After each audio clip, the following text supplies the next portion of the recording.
Happy to be able to share like my energy and my happiness with people. Like I've heard people ask my wife, is he this happy really? Like, as I'm crawling to the beach.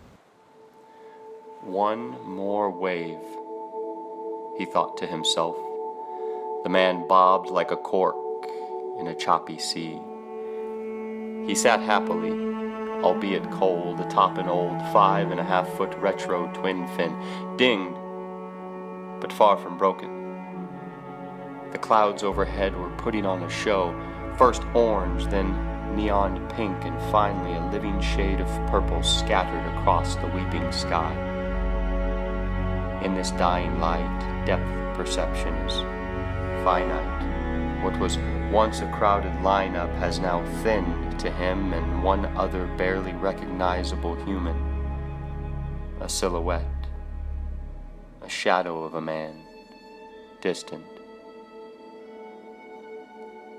The other surfer found the corner of a scruffy little inside wave and rode it to foam. The man now sat alone, just thoughts of back then and thoughts of home.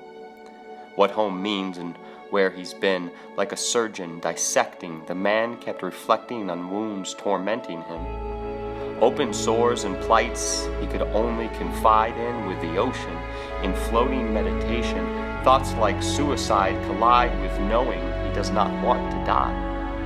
Thoughts like, I love my child, but when I hear her cry, it reminds me of the time I tried and failed, and the sound of waves breaking was distant as a memory. His thoughts melt into beauty in the black water's cleansing purity. If he believed in any one thing, he believed in overcoming. Finding new ways to feel the same as bygone days of bliss and blasphemy, before life was complicated by brotherly love and tragedy. What he could no longer see was the board beneath him. They were one, dinged, but far from broken. He could no longer feel the weight destroying him. The self-imposed sin had released and sank in the ocean. It may be time to paddle in. But wait. There's one more wave on the horizon.